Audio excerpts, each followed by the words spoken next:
Hello everyone and welcome back to my actual office. I wanted to give you a brief recap of things that we did today in the classroom so that you have the same lecture as the students did today. We started off by talking about the four main paradigms of the way that we view the world. Some of you may have encountered this in COM 209 with Dr. Collins. Some of you may have never heard of it before. Let me tell you what they are. Let's see how you do.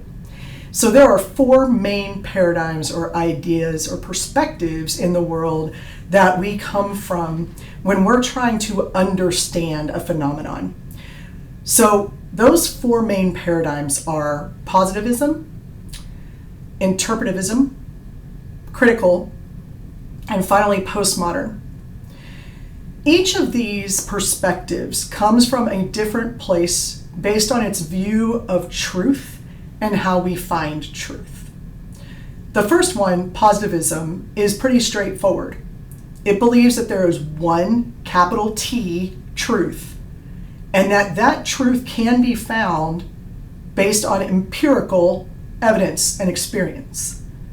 Empirical means that we use all the senses that we have as humans to discover what something is. And whatever we think it is, that is the big T final truth of what it is. Oftentimes, in order to answer the questions from a positivist perspective, we use the scientific method. In the interpretivist view, we have what I like to call small t truth. That is truth that basically we've come to based on our experiences as a whole, as humanity, in our communities as a society. And this truth is found through consensus.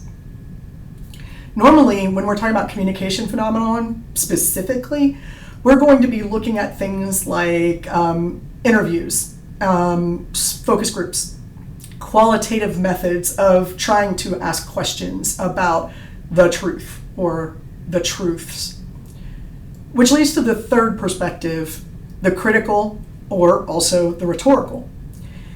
In the critical/rhetorical perspective, we're talking about truths, multiple small t truths.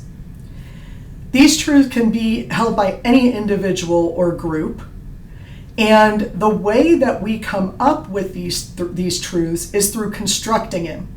So if you've ever heard the term constructivism, that is when a group of people get together and determine the meaning of things and the truth of something. We generally get this, believe it or not, by looking at individual interpretations of the truth or these truths.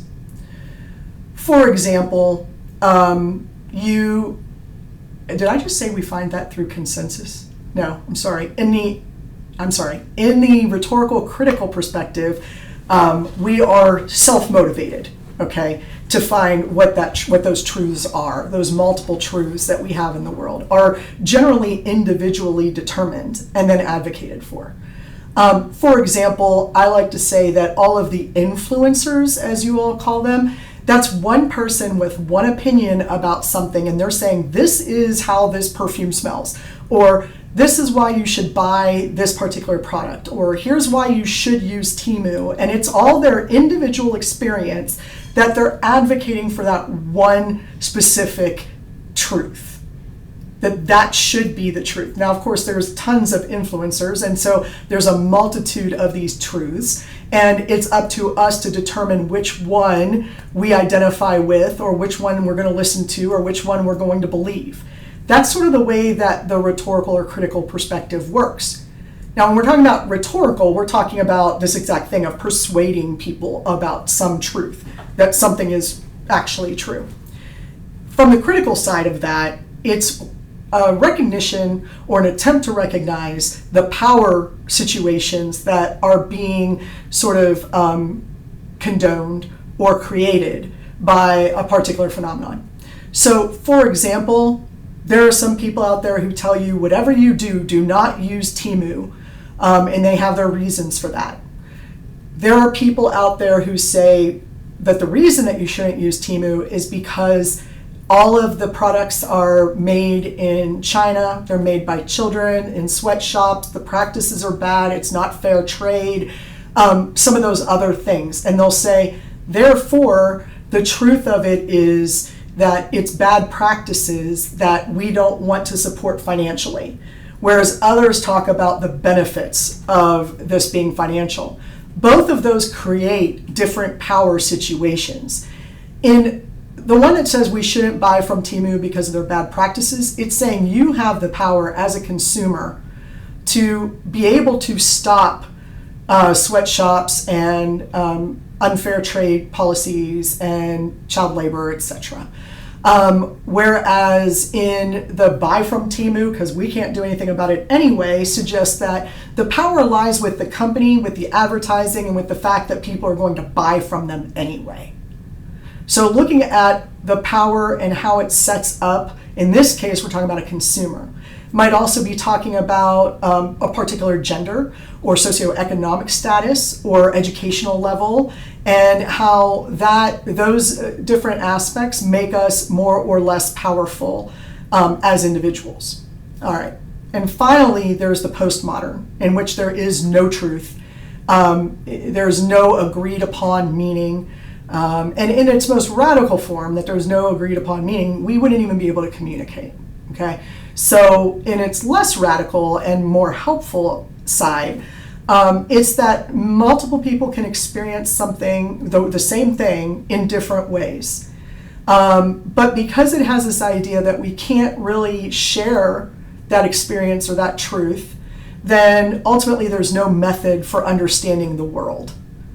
So whereas in the critical perspective, we're going to talk about individual experiences and the power relationships and the persuading ability of certain arguments. In the scientific perspective, we're looking at empirically the scientific method to find out the answers or to find truth.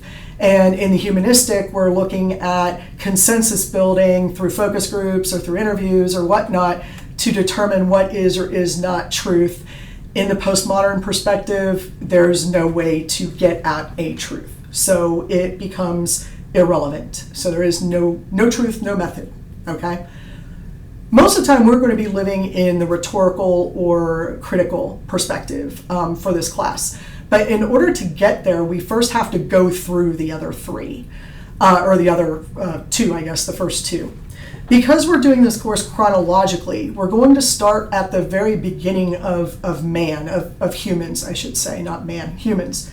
And the very beginning of humans is that we communicated mostly not to figure out like sort of existential ideas or qualify something, but mainly we communicated to get things done, to do something materially good, and so on.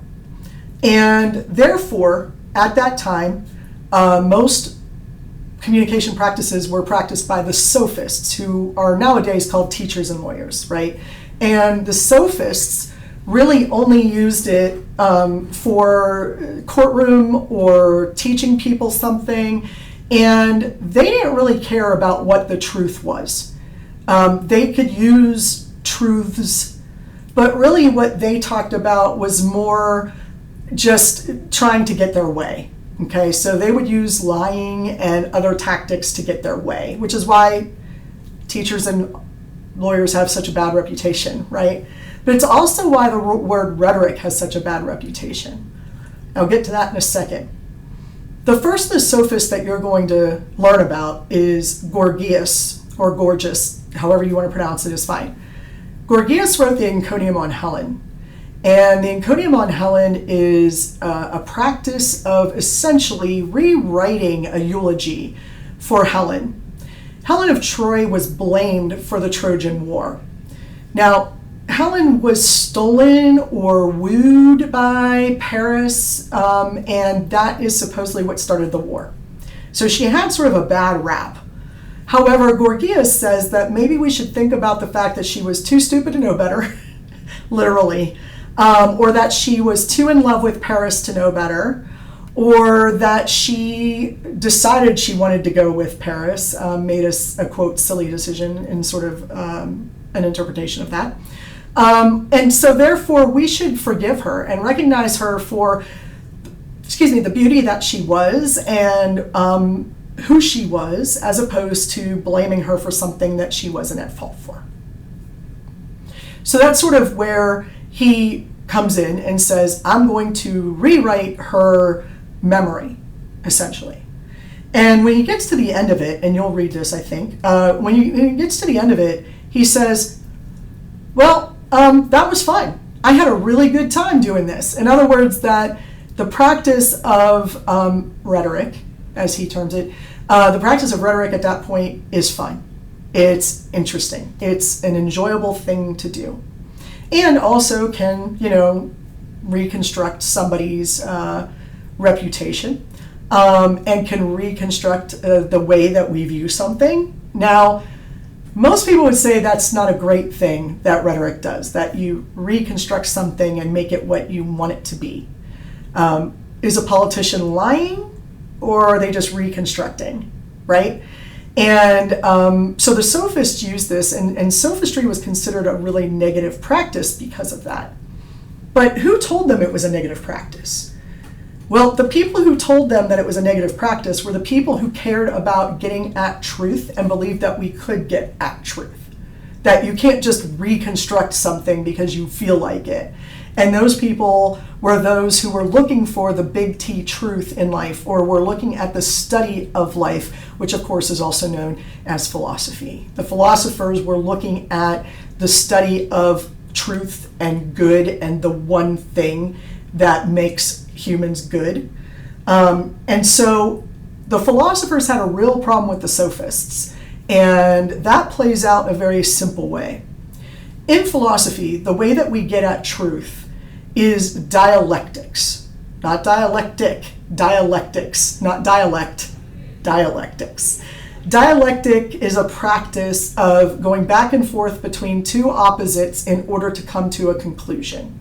And that back and forth sort of these two oppositional positions or concepts or ideas will bring you to the right answer, to, and I mean this sincerely, the capital T truth that these philosophers were attempting to get at. And the person who came up with that way of thinking about it the most was Plato, who we're going to read eventually. But his this sort of counter to Plato was from Aristotle and from Isocrates, really, who said that rhetoric, not dialectic, is the best way to practice the sharing of knowledge and of understanding truth. Now, philosophers believed that there was one answer that was right or wrong. And so the only way to get at truth was to go back and forth between these extreme concepts or oppositional ideas. That meant that there was one truth, certainty. Rhetoric, according to Aristotle and others, was about probability, the likelihood that something is true or false, making something more likely true or more likely false. Not more true or more false, but the likelihood or probability of it. And when we get to Aristotle, that's going to be his definition of rhetoric, is going to be that it is at this point between two ideas where we have to make choices about what is more probable or less probable. So in order to get at the truth, philosophers and rhetoricians, for lack of a better word, really two types of philosophers. There's the philosopher who believes in dialectic, and there's the philosophers who believe in rhetoric. And what we're going to be studying is rhetoric. So we're going to be dealing more with probabilities than we are with one certain truth. Therefore, that first idea of the positivists, that perspective, is generally not one that we adopt. We're more likely to move into the interpretivization or the interpretation, wow, I got it, and the construction of truth and its likelihood or probability. So that's what I want you to understand out of today. That is basically what I talked about in my class today from 2 to 3:15. So hopefully that sums it up for you and helps you get through your readings as we move into next week. Okay, everybody, have a good weekend. I will talk to you next week.